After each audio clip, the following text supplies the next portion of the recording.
Hi and welcome. In the previous video we looked at getting ourselves organised, and we organised our images into collections and then into a collection set. If you missed that video, just nip back and watch it and it'll bring you up to speed to where we are now. Now we've got all those photographs organised into these collections and our nice collection sets, we're good to go. Now in this video we're going to look at some important book settings and preferences that we need to set. So let's do that very thing. My name's Ken Fisher and this is LiveLink Training.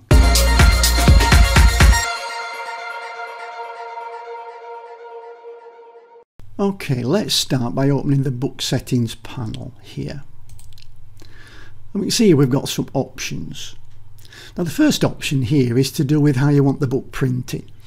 And you might want to select Blurb. Now Blurb is Adobe's preferred print supplier. And they're basically like an online resource library, and you just upload your straight from Lightroom to Blurb, and then you pay your money and then it drops through your letterbox a week later. It's pretty cool.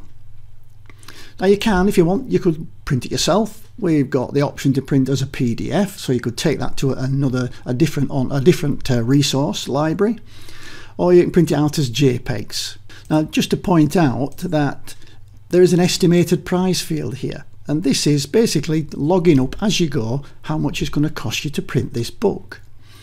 At the moment you see we've got $24.99, and you can have it in different currencies.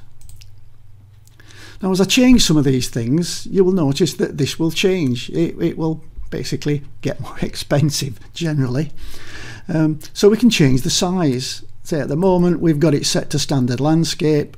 I could change that to say a large square.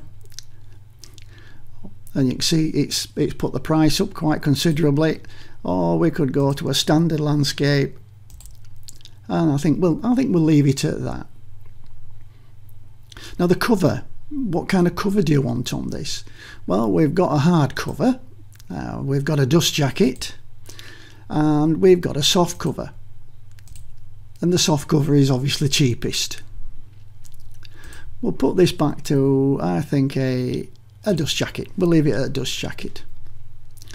Now if we look over here, this is the book that we've actually started this time, and on this back page here, if I double click on any page, it'll zoom it in, and here you can see there's a Blurb logo.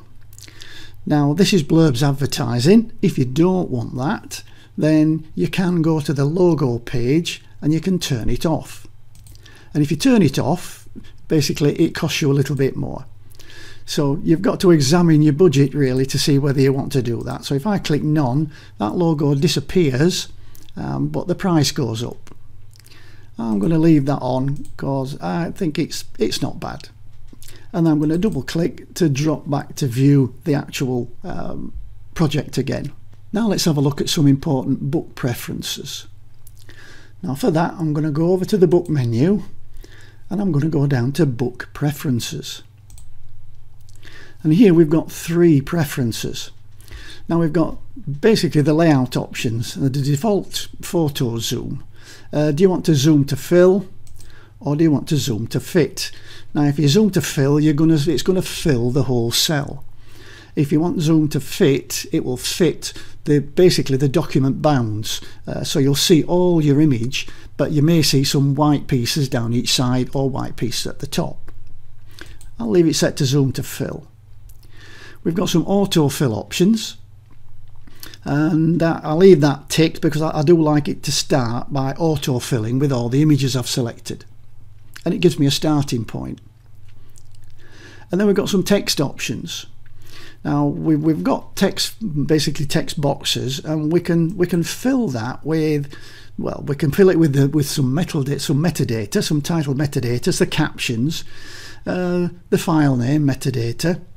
My preference here is filler text, and this just puts a load of text in there, and it just shows you where the text boxes are when you're zoomed out. It never prints, and once you've clicked in, you can easily remove it when you start typing your own text in. And finally we've got the constrain captions to a text safe area, and what this is going to do is make sure that you don't get your captions chopped off, basically, if I can say that.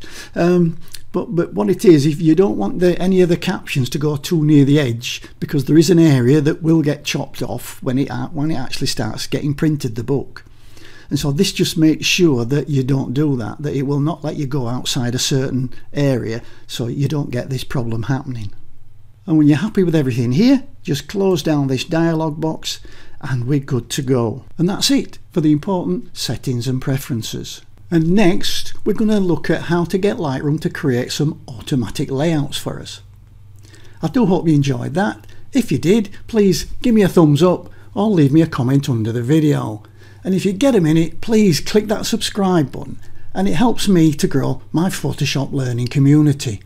I'll see you in the very next video. Bye for now.